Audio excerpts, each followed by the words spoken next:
आ रहा है आवाज? दिख रहा है?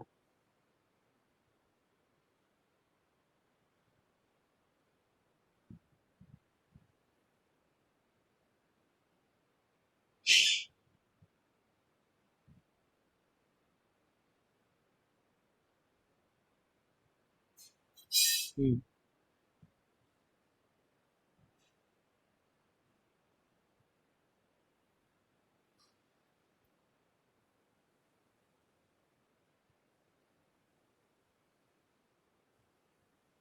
अल्फिया कनेक्ट नहीं हो पा रही क्या?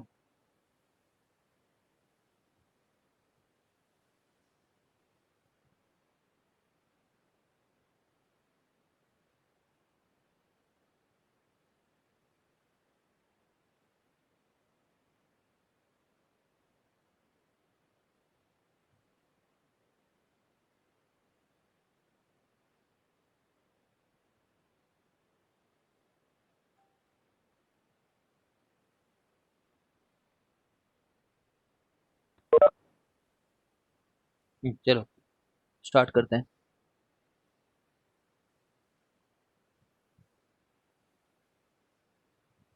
देखो, central metal ion has number of, ये समझ गए हो क्या? The number of empty orbital is equal to the coordination number करके। ठीक है, it is equal to the coordination number. देखो,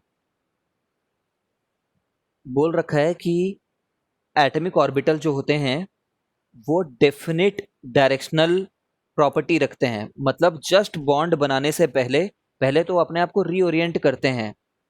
ठीक है ना? These hybrid orbitals now overlap with the ligand orbitals to form strong chemical bonds. ठीक है, ऐसा डायरेक्शनल इसलिए करते हैं ताकि मिनिमम एनर्जी वाला कंपाउंड बने। मिनिमम एनर्जी वाला कंपाउंड मतलब स्ट्रॉन्गेस्ट कंपाउंड बने जो पॉसिबल है उस समय पे। ठीक है, ओके। देखो क्या लिख रखा है यहाँ पे, ये बहुत इंपॉर्टेंट है, ये वाली बात तुमने पहले नहीं पढ़ रही है, ये इसमें ध्यान देना। The d orbital involve in the hybridization may be either inner orbital, may be either inner orbital और outer orbital. The complexes formed in the two ways are referred to as low spin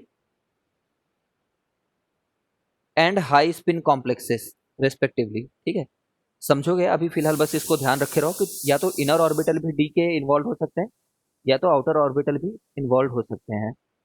ठीक है,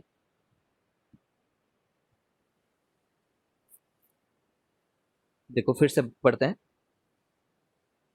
या तो उनको लो spin बोलेंगे अगर inner वाले involve हो रहे हैं तो, या तो हाई स्पिन बोलेंगे अगर आउटर वाले इन्वॉल्व हो रहे हैं तो। कैसे, थोड़ी देर में देखते हैं।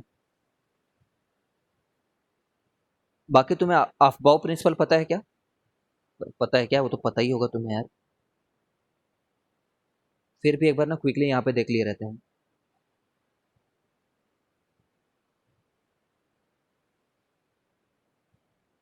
पूरे, ठीक है, जैसे कि ये लो,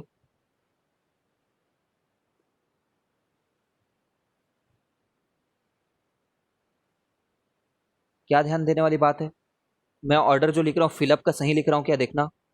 4s भरेगा, ठीक है, 4s के बाद में 3d भरेगा, 4s के बाद में 3d भरेगा, है ना?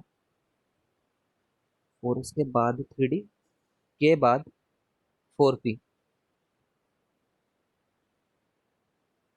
ठीक है, बट लिखने में ना इसको ऐसे लिखेंगे, देखना हम। अच्छा, हम लोग यहाँ पे 5s भी लिख दिया रहता हूँ एक बार के लिए, 5s भी लिख देता हूँ।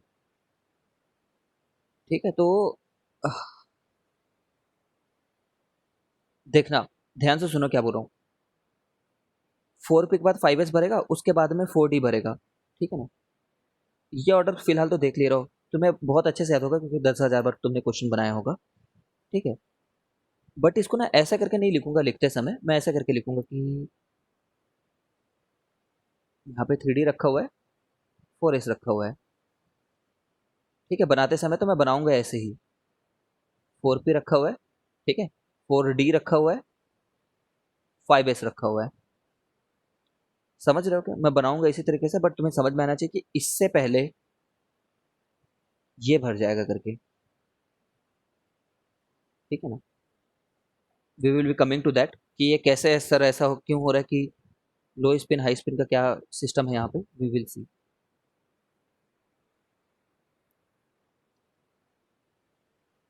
Each ligand contains a lone pair of electron, ये तो जानते ही हैं, कौन नहीं जानता।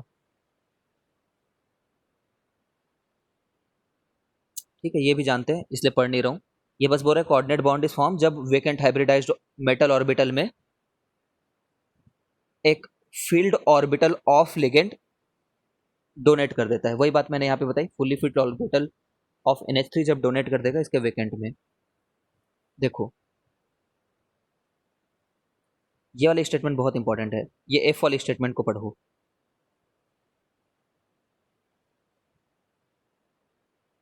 पढ़ते हैं इसको, एफ में क्या लिख रखा है, it is important. If the complex contains an unpaired electron it is paramagnetic in nature. अच्छा ये तो जानते ही हैं, अगर कॉम्प्लेक्स के पास अनपेड है तो उनको पैरामैग्नेटिक बोलते हैं, ये तो फिजिक्स में भी पढ़ रखा है इसको हमने। अनपेड होते हैं, जितने अनपेड रहते हैं उनके हिसाब से ऐसे मैग्नेटिक मोमेंट निकालते हैं उनका, ये तो जानते हैं। While if it does not contain, ये डायमैग्नेटिक हो। वाह, तो इंपॉर्टेंट क्या हुआ यार इसमें, तो पहले से पता है, मुझे लगा कि वो वाली पॉइंट बता रहा है। एक पॉइंट आएगा, वी विल सी दैट, अभी नहीं आ रहा है वो पॉइंट यहाँ पे। देखो जो लिगेंड्स होते हैं ना यार, आई डोंट नो इसमें लिखा हुआ है कि नहीं, बट ये चीज तुम कॉपी में नोट करो कहीं पे जो मैं बोल रहा हूँ। लिगेंड्स ज्यादातर मैक्स केसेस में खुद ही वो होते हैं, डायमैग्नेटिक होते हैं, है ना? लिगेंड्स के पास ज्यादातर केसेस में वो डायमैग्नेटिक होते हैं, i e they do not have unpaired electron, they do not have. Ligand के बारे में बात कर रहा हूँ, कॉम्प्लेक्स के बारे में नहीं बात कर रहा हूँ।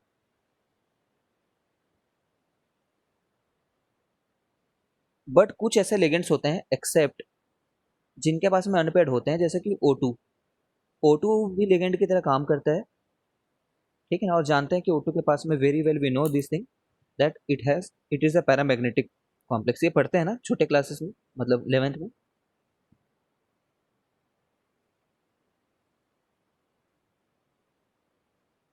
ठीक है, एक दो और वैसे लिगेंड है, जैसे NO+ होता है।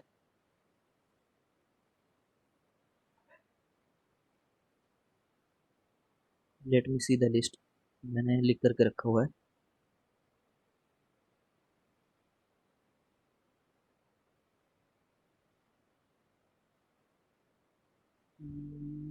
just a minute.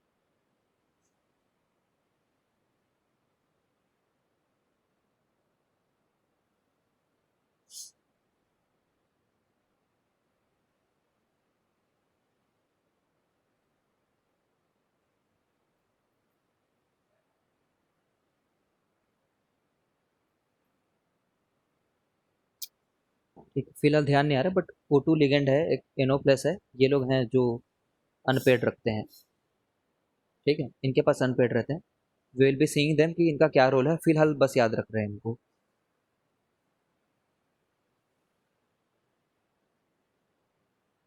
देखो यहाँ पे क्या लिख रखा है, ये बहुत इंपॉर्टेंट है definitely.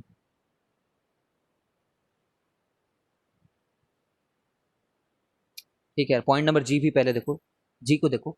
The number of unpaired electron in the complex points out the geometry of the complex as well as hybridization of the central metal atom and vice versa. कहने का ये मतलब है कितने अनपेड इलेक्ट्रॉन है उससे पता चलता है उसकी ज्योमेट्री क्या है।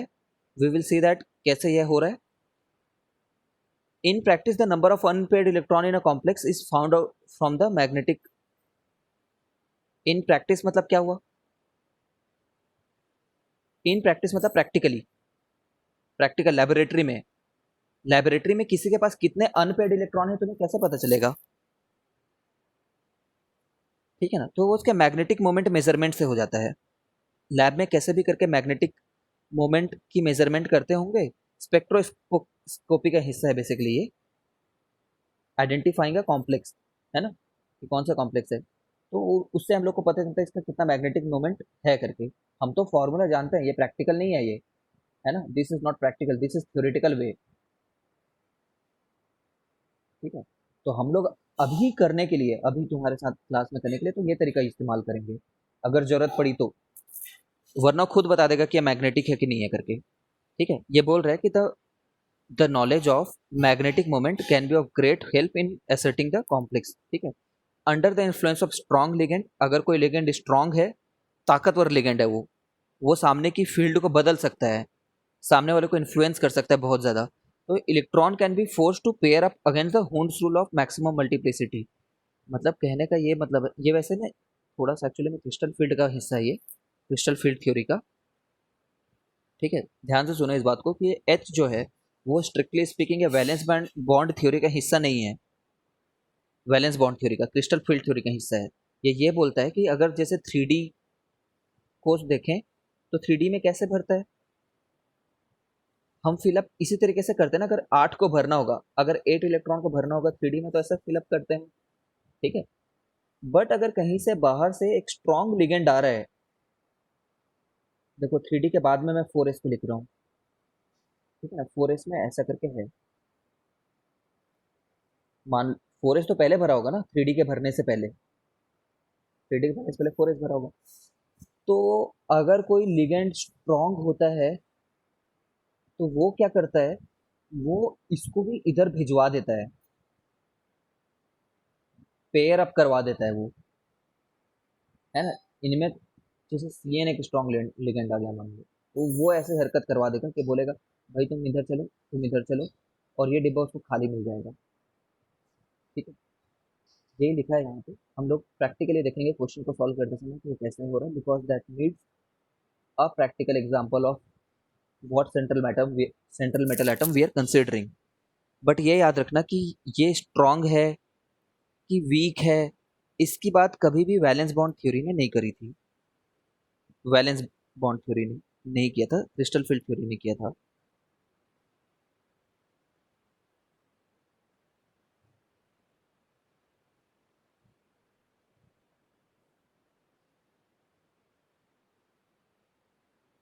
ठीक है, ये लिमिटेशन बाद में पढ़ेंगे, अभी कुछ एग्जांपल्स देखते हैं हम लोग।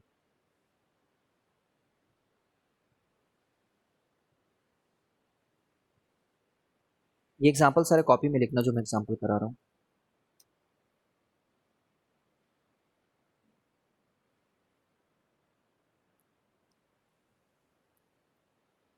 देखो, पॉसिबल ज्योमेट्रीज एक बार लिखते जाना कॉपी में।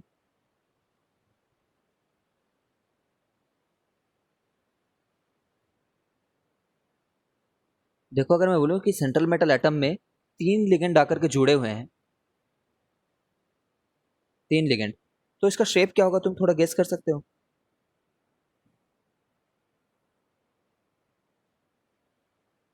है ना, 3 लिगेंड है मतलब कोऑर्डिनेशन नंबर यहाँ पे कितने हैं, 3 है। ठीक है, तो ऐसे जो होते हैं ना वो जनरली ट्राइगोनल प्लेनर होते हैं।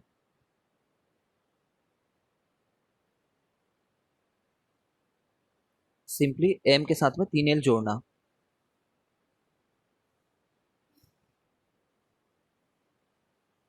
ट्राइगोनल प्लेनर रहते हैं लोग।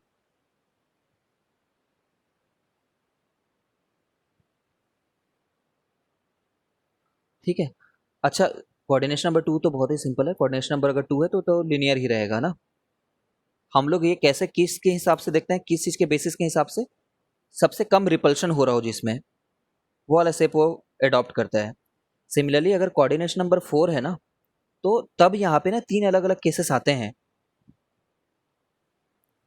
ठीक है, ये बात कॉपी में लिखो, कौन कौन से केस आते हैं कोऑर्डिनेशन 4 नंबर होने पे। एक तो sp3 आता है, sp3 शेप, और dsp2 आता है, और कभी कभी, है ना, d3s भी आ जाता है, बट ये रिलेटिवली रेयर होता है। ठीक है, तुम इसका शेप जानते हो तो मुझे बताओ कमेंट करके, sp3 का क्या शेप रहता है।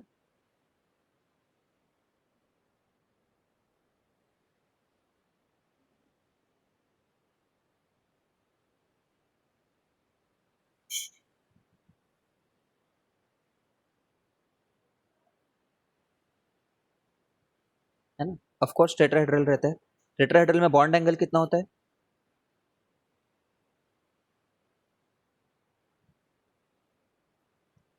कितना होता है बॉन्ड एंगल? अब फिर से ये सब दुनिया आ गई है, ये तो पढ़ना ही होगा।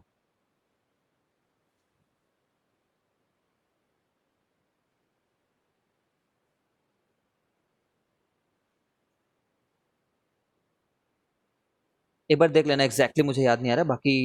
ठीक है, 108 109 के आसपास कुछ रहता था। ओके चलो, 109 डिग्री वो हर्षिता ने लिखा, उसको करेक्ट मान लेते हैं, ठीक है। इसमें ये पता है ना कि तुम, ये जो चीज़ है वो एक ही प्लेन में रहता है करके, कोई भी तीन को लो तो एक ही प्लेन में रहते हैं, Ni3, है ना। बेसिकली एक प्लेन में रहते हैं, उसके बाद में कहीं पे सेंट्रल मेटल एटम रहता है, और एक ऊपर में ट्राइपॉड जैसा रहता है। ये मैंने तुम्हें बताया था ना एक बार, ट्राइपॉड जैसा होता है ये। तो एक तो हमेशा प्लेन में ही रहते हैं तीन लोग, कोई भी तीन को ले लो। ओके, अब ये DsP2 क्या शेप का होता है? DsP2 इस प्लेनर जानते होगे, स्क्वायर प्लेनर बोलते हैं इसको, ठीक है ना। L L L L, ठीक है। ये एक ही प्लेन में रहते हैं। और D3S जो रहता है ना, ये बेसिकली D0 कंपाउंड्स में पाया जाता है। हम लोग देखेंगे क्या है D0 कंपाउंड, ठीक है। इनर वाले D में कुछ नहीं रहना, ठीक है, हम लोग देखेंगे। बट अभी रेयर है तो इतना डिस्कस नहीं कर रहे उसको। अच्छा, अगर मैं तुम्हें ये बोलूं कि ये डी कौन सा है ना, मतलब ऐसा कह सकते हैं क्या, एस DsP2 को sp2d भी बोल सकते हैं क्या, या फिर फर्क है दोनों में? डेफिनेटली एक फर्क है ना, केमिस्ट्री के नोटेशन में ये दोनों एक ही बातें नहीं है।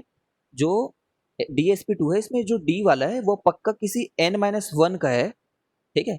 और ये दोनों जो है वो N के हैं, ठीक है, N और N के, ठीक है। बस इतना ही बात है। अब भाई एस सर ये N-1 ही क्यों, ऐसा रख लो, कोई प्रॉब्लम नहीं है, बट केमिस्ट्री में जैसे लिखा जाता है वैसे लिख रहा हूँ मैं, ठीक है।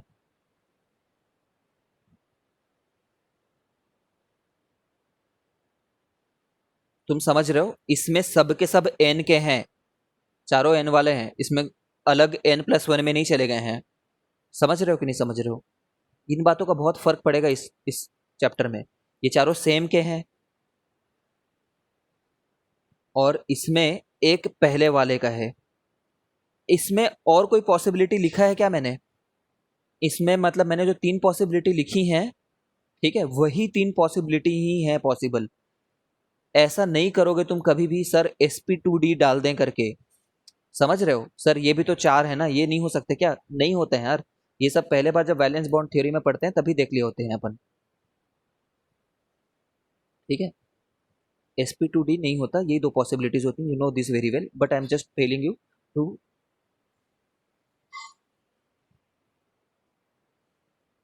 कीप इन माइंड, ठीक है। अच्छा, कोऑर्डिनेशन नंबर 5 हो तो, कोऑर्डिनेशन नंबर अगर 5 होता है ना तो दो पॉसिबिलिटी रहती हैं।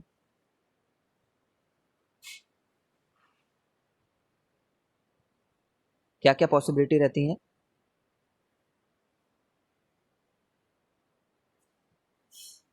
देखो, एक तो DsP3 रहता है, ठीक है, और एक sp3d भी रहता है, और ये दोनों का ही जो शेप है ना, हाँ, ये दोनों का ही जो शेप है वो ये आता है निकल करके,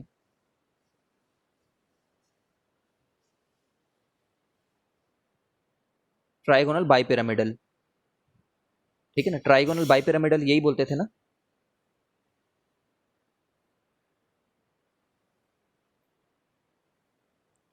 ठीक है, और एक क्या निकल करके आता है, एक स्पेशल टाइप का ट्राइगोनल बाइपिरामिडल निकल सकता है, ठीक है। इसमें भी ऐसा ही रहता है, ये स्क्वायर पिरामिडल बनता है। कब कौन सा बनेगा हम लोग देखेंगे।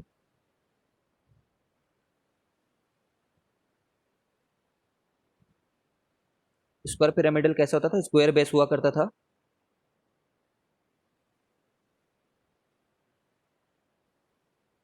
स्क्वायर बेस में एक जगह ऊपर बस लेकर के जाना,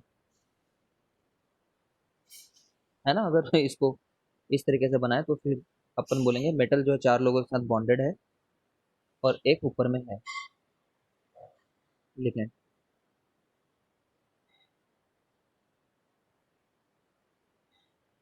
तुम लोग ध्यान से सुनो यहाँ पे एक बात जो बोल रहा हूँ मैं। ये जो स्क्वायर पिरामिडल है ना, ये कभी कभी कन्वर्ट हो जाता है इस शेप में, ठीक है। ये कभी कभी इसमें कन्वर्ट हो जाता है, तो परेशान नहीं होना है कि सर कन्वर्ट नहीं हो सकता करके। अ, ये जो कन्वर्जन है, ये जो फ्लेक्सिबिलिटी टू कन्वर्ट है एक दूसरे में, ये बार बार होते रहता है कन्वर्ट। इनफैक्ट वाइब्रेशंस में बहुत सारे कंपाउंड में यहाँ से लेकर के इस कंपाउंड के बीच में वाइब्रेट होते रहते हैं, ठीक है। तो ये कन्वर्जन का एक स्पेशल नाम होता है केमिस्ट्री में। किसी ने भी सुना है क्या नाम को?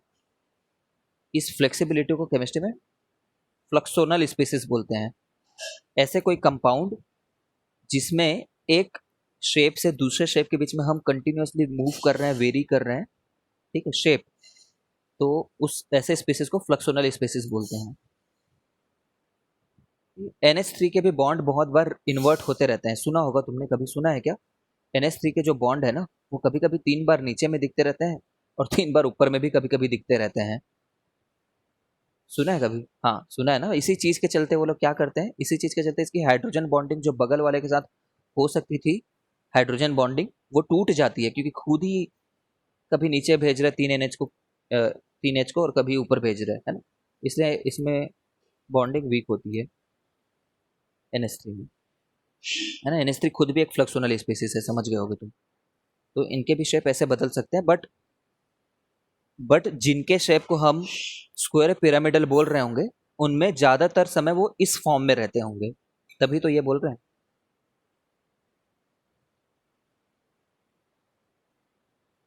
ठीक है, फिलहाल यहाँ पे ना एक कंपाउंड लिख ले रहा हूँ, याद कर लेते हैं अपन फिलहाल के लिए। NiCN5 है, हम लोग बनाएंगे भी कि सर एग्जैक्टली कैसे ऐसा आ रहा है, we will C, but NiCN5 3-।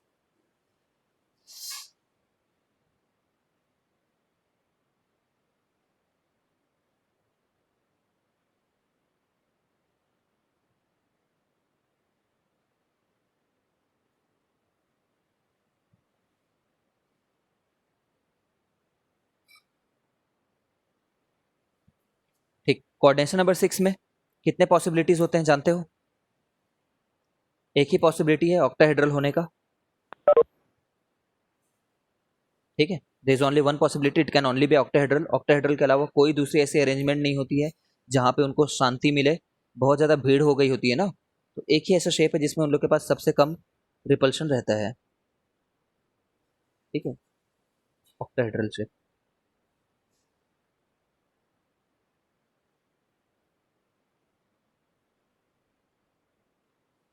ठीक। अच्छा, यहाँ पे बताते बताते मैंने गड़बड़ कर दी है, उस चीज को तुम थोड़ा करेक्ट कर लेना। वो मेमोरी बेस्ड एक बात बताई थी मैंने, प्लीज करेक्ट इट। वहां पे O2 है, एनो है, एनो माइनस, एनो प्लस नहीं है, ठीक है, और O2 माइनस है, ठीक है, वो एनो प्लस नहीं है। ये लोग अनपेड इलेक्ट्रॉन्स वाले लिगेंड्स हैं, लिगेंड्स विद अनपेड इलेक्ट्रॉन्स।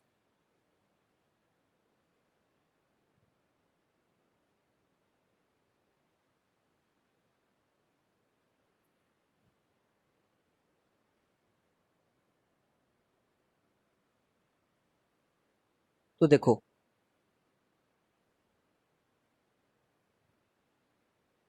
देखो यार, प्रॉब्लम क्या है सुनना। जो हम लोग अभी वैलेंस बॉन्ड थ्योरी पढ़ रहे हैं ना, वैलेंस बॉन्ड थ्योरी में अगर पता चल जाए हमें कि कोऑर्डिनेशन नंबर 4 होना है करके, तो वैलेंस बॉन्ड थ्योरी के पास में ना बहुत ज्यादा प्रूफ नहीं है।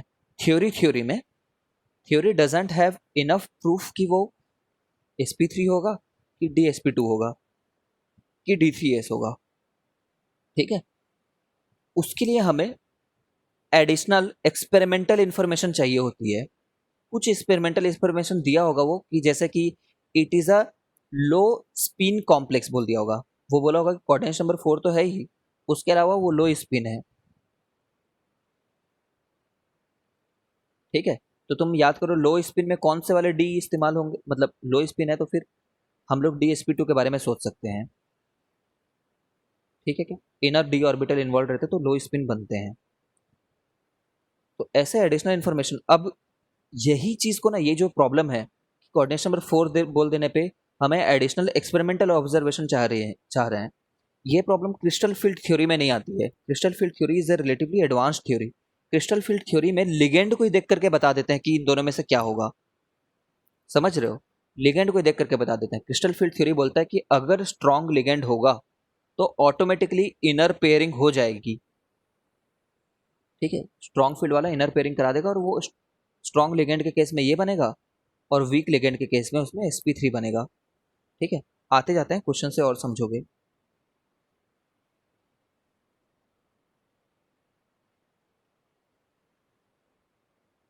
तो क्वेश्चन बता रहा हूँ, रुकना।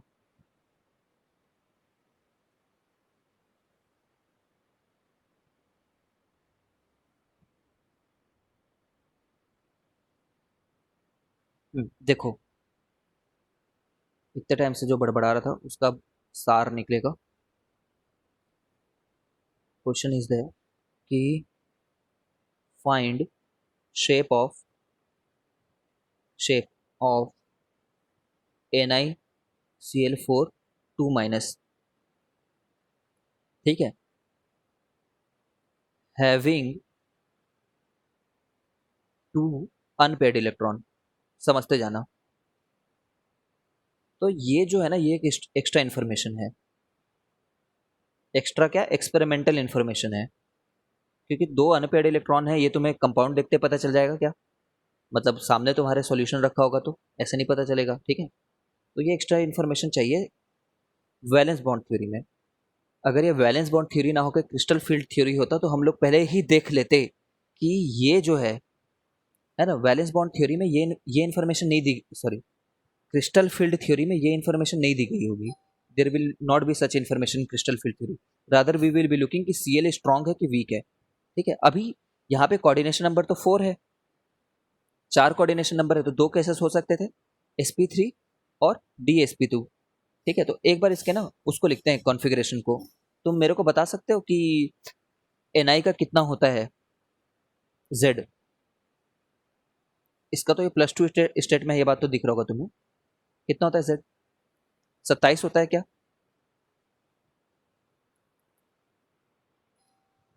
ठीक है, यहाँ पे कितना भरेंगे बट 27 में से 2 हटा देंगे, ये वाले 2 को। ठीक है ना, तो 25 लोग का हमको कॉन्फ़िगरेशन लिखना है। तो कैसे लिखते हैं इसका कॉन्फ़िगरेशन, बताओ मेरे को। कुछ सामने सामने लिखते जाएंगे, 18 तक तो लिख ही सकते हैं ना। 18 तक तो लिख सकते हैं क्योंकि 18 तो आर्गन का होता है। 18 के बाद 9 और भरने हैं। ठीक है, अच्छा यहाँ पे वो कंप्लीट हो गया ना शेल। दो, 18 कैसे होता है?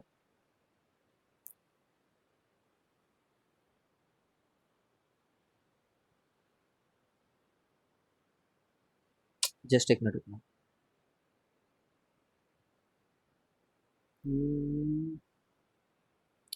18 और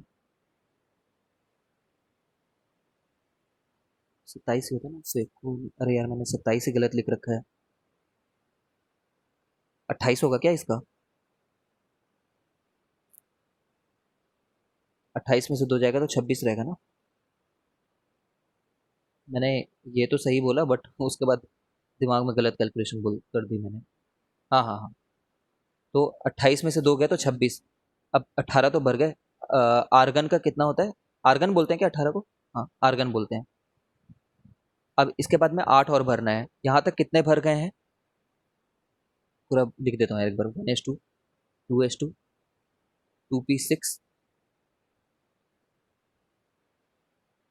3s2, 6 4 10, 10 2 12 और 3p6। तो ये भर चुका है। ठीक है, अब इसने बोल रखा है कि 2 अनपेड इलेक्ट्रॉन है करके। 3p के बाद में क्या भरता है? 4s भरता है ना। देखो जब ये 28 होता ना यार, जब ये पूरा का पूरा 28 रहता तो पहले 4s भरा होता।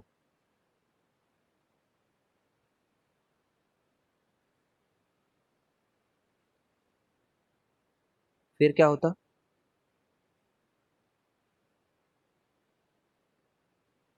दो और भर गए। यहाँ पे तो 18 थे, 18 दो 20 हो गए, और 8 भरने हैं। 8 कैसे भरते? ऐसा करके भरते हैं। ठीक है। अभी मैंने निकल का पूरा सही लिख रखा है, बट इसने क्या बोल रखा है कि दो तो प्लस स्टेट में है, तो ये दोनों चले जाते हैं, जानते हो ना, +2 होने के चलते ये दोनों चले गए। ठीक है।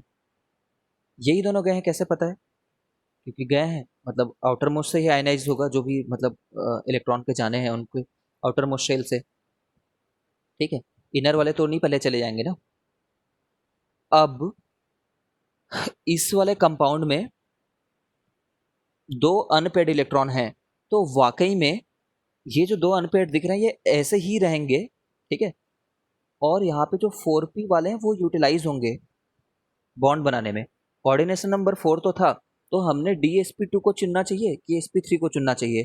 भाई, हाइब्रिडाइज तो वो लोग होते हैं जो वेकेंट होते हैं। ठीक है।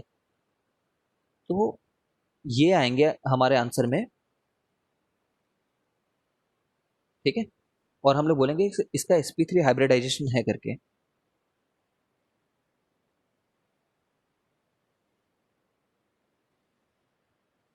समझ रहे हो क्या? क्योंकि दो अनपेड बोला था।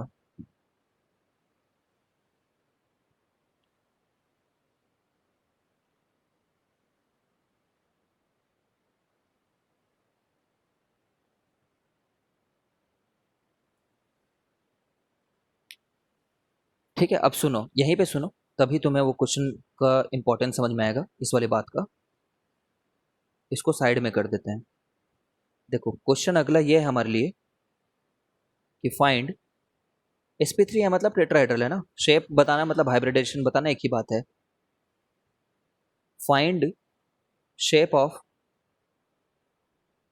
Diamagnetic NiCN4 2-। इसमें एक्स्ट्रा इन्फॉर्मेशन वाली वर्ड कौन सी है, बता सकते हो? ऑफ कोर्स बता सकते हो, ये है। ये एक्स्ट्रा इन्फॉर्मेशन दी है, हाँ। अब इसमें भी ये तो सेम वही Ni2+ वाला है, तो इसका भी कॉन्फ़िगरेशन को लिखेंगे तो हम ऐसे लिखेंगे कि भाई 4s वाले आयनाइज हो गए हैं, आउटर मोस्ट वाले आयनाइज होते हैं, और 3D में 8 लोग हैं। ठीक है। तो 3D में 8 लोग हैं, तो क्या वो अनपेड हैं? इस बार अनपेड नहीं है वो लोग। 4s को भी बना देता हूँ, 3D को भी बना देता हूँ, और 4p को भी बना देता हूँ तुम्हारे रेफरेंस के लिए। ठीक है। अब 4s वाले अनाइज हो गए हैं, 3D वाले को मैं 8 भर रहा हूँ, 3 4 5 6 7 8। ठीक है। अब सोचो, अभी हमें सोचना है कि यार ये वाला हाइब्रिडाइजेशन होगा या फिर ये इसके साथ पेयर अप हो जाएगा और ये वाला हाइब्रिडाइजेशन होगा। तो तुम समझ गए होगे, क्वेश्चन में ऐसी इंफॉर्मेशन दी है जिससे पता चल रहा है कि ये पहले पेयर अप हो गए हैं। ठीक है ना। तो इसमें जो हाइब्रिडेशन है वो dsp2 है, और एक स्क्वायर प्लेनर है। ठीक है। नाउ द पॉइंट इज, यहाँ पे तो डायमैग्नेटिक बोला है, ये वर्ड में दिया ही नहीं होगा हमें क्रिस्टल फील्ड थ्योरी का अगर क्वेश्चन होगा तो क्रिस्टल फील्ड थ्योरी में सर हम कैसे पता करेंगे कि पेयर अप होता है कि नहीं? तो उसमें हम लोग ना पहले से ही हमें याद होगा, हम एक ऑर्डर रटेंगे, एक रटेंगे ऑर्डर, उसमें CN को स्ट्रॉन्ग फील्ड लिगेंड है बोलेंगे, बहुत स्ट्रॉन्ग लिगेंड है करके। अब स्ट्रॉन्ग लिगेंड क्या करता है, जब स्ट्रॉन्ग लिगेंड आता है ना बॉन्ड बनाने, तो वो जितने अनपेड हैं उनको पेयर अप होने में मजबूर कर देता है। ठीक है। क्यों मजबूर करता है, कैसे करता है, वो तो क्रिस्टल फील्ड थ्योरी में देखेंगे, बट वो पहले पेयर अप करा देगा। हमें पता होगा कि CN आया है निकल के सामने, तो यहाँ पे पेयर अप कराएगा वो, है ना, निकल के साथ में एक स्ट्रॉन्ग फील्ड लिगेंड की तरह काम करता है। हम लोग ऐसे भी देखेंगे आगे जाकर के कि कुछ लिगेंड कुछ सेंट्रल मेटल के आगे स्ट्रॉन्ग फील्ड की तरह काम करते हैं, और वही लिगेंड किसी और सेंट्रल मेटल के आगे सिंपल लिगेंड की तरह काम करते हैं, वीक फील्ड लिगेंड। जैसे Cl अब स्ट्रॉन्ग लिगेंड है कि वीक लिगेंड है, तुम यही से बता सकते हो after you have read the question.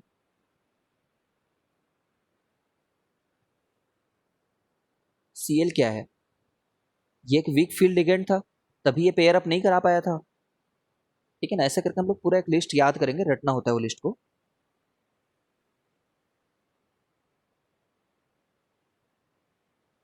ठीक है, अब तुम ये समझ पा रहे हो, जब इनर डी को इस्तेमाल किए हो, इनर डी वाले को, ठीक है, तो वो लो स्पिन क्यों बना है करके। Arya, are you able to understand it, Arya and Harshita and Srishti. देखो, इनर डी को इस्तेमाल कब करते हैं, जब इनर डी के किसी को भर देते हैं उधर, पेयर हो गया है वो। ठीक है, पेयरिंग हो गई है तो लो स्पिन मौजूद होगा ना।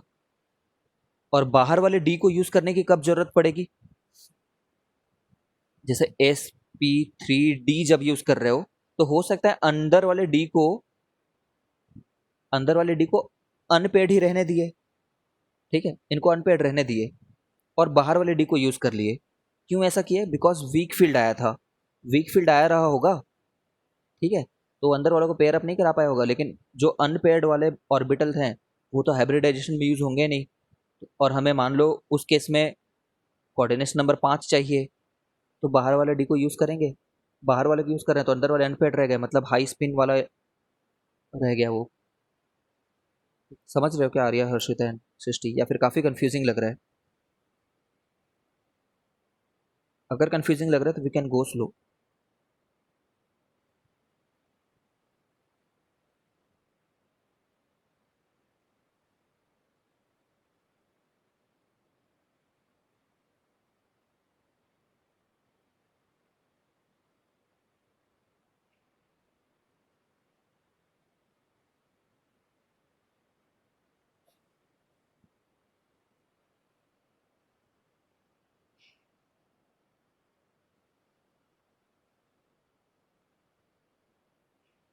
ठीक है, चलो आते हैं आगे।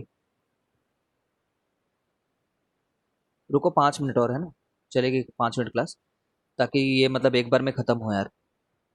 देखो क्वेश्चन ये है, फाइंड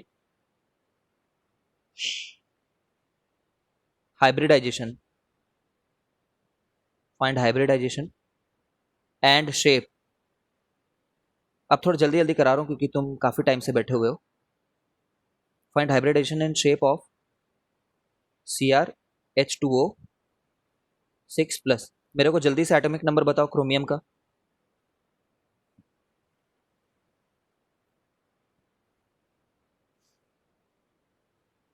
यहाँ पे Cr3+ है। ठीक है, तो 21 आ जाएगा है ना, इसमें 24 तुमने बताया, 24 में से 3 माइनस कर दिया मैंने।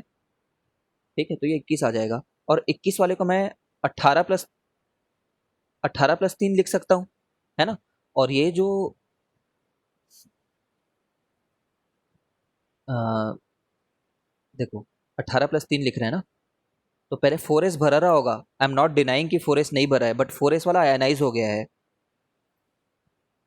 पहले 18+6 थे ना, जब 24 था तो 18+6 था, तो पहले तो 4s भरा रहा होगा, बट वो दोनों आयनाइज हो गए। और इधर भी 4 भरा रहा होगा। ठीक है, 2 यहाँ पे भरा रहा होगा, यहाँ पे 4 भरा रहा होगा, बट 4 में से एक इधर का भी आयनाइज हो गया है। समझ रहे हो, इधर का भी आयनाइज हो गया है। Okay, 3D 4s 4p। ठीक है, अब यहाँ पे 6 कोऑर्डिनेशन नंबर है, 6 कोऑर्डिनेशन नंबर। तो 6 कोऑर्डिनेशन नंबर में कितनी पॉसिबिलिटी होती है, एक ही पॉसिबिलिटी होती है, ऑक्टाहेड्रल ही बनता है। ठीक है, शेप की एक ही पॉसिबिलिटी होती है ना, शेप वाइज अगर बोले तो it is octahedral. But octahedral ना दो तरीके से बनता है, ये बात याद रखना। रहेगा तो ऑक्टाहेड्रल ही। sp3d2 4, हाँ ठीक है, sp3d2, 3 2 5 1 6, और d2sp3। अब तुम बताओ इनमें से कौन सा हुआ है, शेप तो ऑक्टाहेड्रल ही है।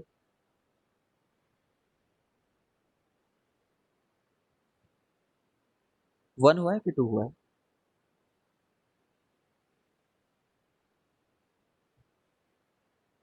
ठीक है ना, इस केस में ये वाला हुआ है।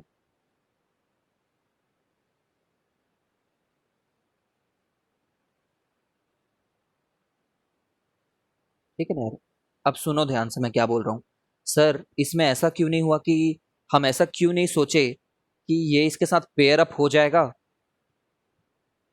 ठीक है, कुछ ऐसा पेयर अप करने का सोचते और D3 SP कर लेते, क्योंकि D3 SP होता ही नहीं है, ठीक है ना, ये होता ही नहीं है, दिस इज नॉट देयर, इसलिए उतना एक्स्ट्रा दिमाग नहीं लगा है ना हमें, मतलब वैलेंस बाउंड थ्योरी अगर तुमने पिछले साल पढ़ी होगी तो you know only this two configurations are possible, इसलिए इसमें इस क्वेश्चन में ना और एक्स्ट्रा इन्फॉर्मेशन नहीं दे रखा है, ठीक है, इसमें एक्स्ट्रा इन्फॉर्मेशन देने की जरूरत ही नहीं थी, वैलेंस बैंड थ्योरी से भी जरूरत नहीं थी, because this does not occur, और अंदर वाला खाली होते हुए बाहर को क्यों हाइब्रिडाइज करोगे यार, ठीक है ना।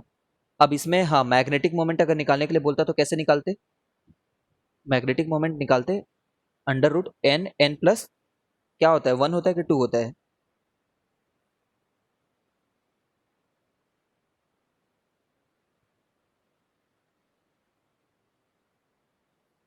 n+2 होता है ना, मैं खुद ही भूल गया हूँ, शायद n+2 ही होता है, बोर मैग्नेटॉन, शीट में था, देख लेना एक बार यार, याद नहीं आ रहा, n की वैल्यू 3 है और यहाँ पे क्यों हर्षिता 1 होता है कि 2 होता है, यहाँ पे 2 होता है ना,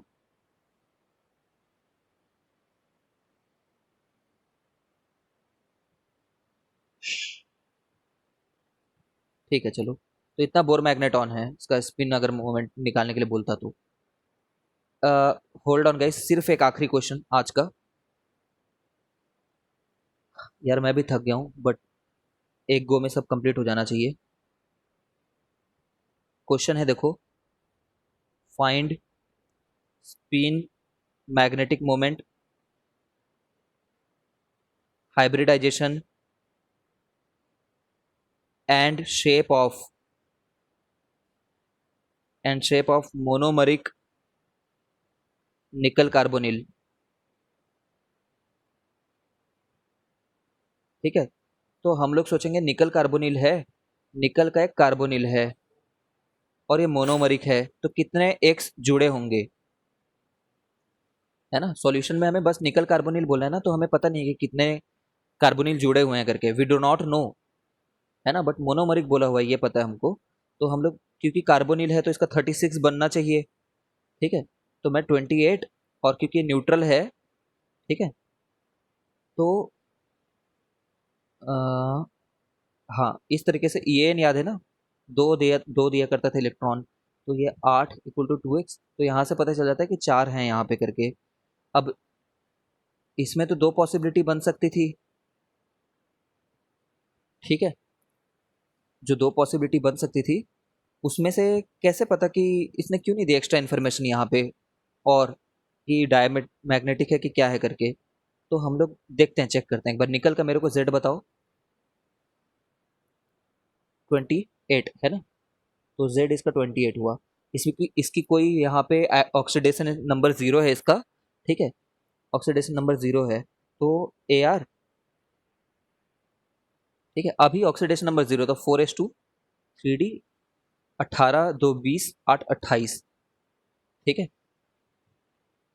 4p0, समझ रहे हो ना क्या हो रहा है यहाँ पे,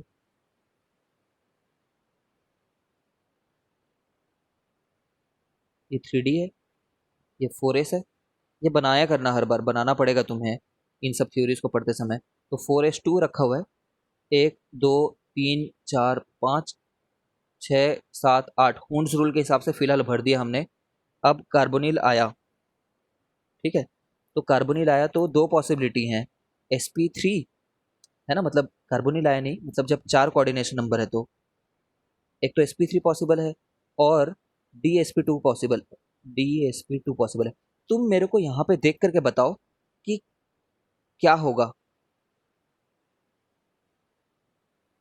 तुम बताओ मेरे को, गेस करके बताओ, चालाकी से दिमाग लगा के,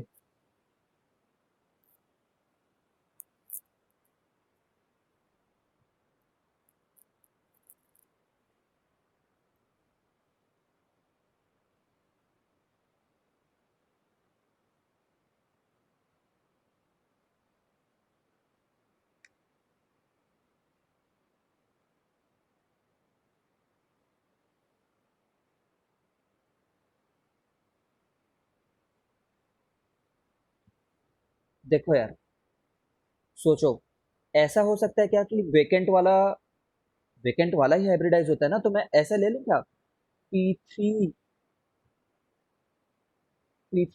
डी करके, 4D, P3S ले लूं क्या? 4P के बाद तो 5S होगा ना, P3S ले लूं? ये कभी होता है, कभी सुना है हमने ये? ऐसा तो नहीं सुना है। ठीक है, तो P3S तो हो नहीं सकता, ये कभी नहीं सुना, होगा भी नहीं, जितना बताया गया वही होगा। तो पक्का ये वाला अंदर पेयर हो ही रहा होगा, यही एक पॉसिबिलिटी है। ठीक है, तो क्या होगा कि ये इधर चले जाएगा पहले, ठीक है, और ये दोनों इधर आ जाएंगे। ठीक है, तो ये खाली रह जाएगा, तो sp3 ही पॉसिबल है इसमें। जो dsp2 तो पॉसिबल ही नहीं है, ये पॉसिबल नहीं है। कैसे होगा, डी में तो खाली जगह नहीं बच रही, then this is only possibility. ठीक है, तो ऐसे थोड़ा स्ट्रीट स्मार्ट खेलना है कि पीसीएस तो सुना नहीं है तो वो होगा भी नहीं। These are the best to think, इसके थ्रू होगा। सुनो, कुछ लोग बोलते हैं सर सामने क्यों नहीं हो जा रहा, तो सामने पेयर अप नहीं होते, सामने की तरफ नहीं जाते, क्योंकि वो एनर्जी एक्सटेंसिव प्रोसेस है। वैसे प्रोसेस में बहुत एनर्जी लग जाती है, सामने नहीं जाते। एनर्जी इधर भी लग रही है, लोअर साइड में भी पेयर अप होने में एनर्जी लग रही है, बट उस सामने साइड होने से तो कम ही लग रही है। हायर ऑर्बिटल को क्यों लेंगे यार अपन, हायर ऑर्बिटल को फिलअप नहीं करेंगे जानबूझ करके पेयर अप होने में। ठीक है, आज इतना ही, इतने को पढ़ो। If you have doubt just ask, otherwise go.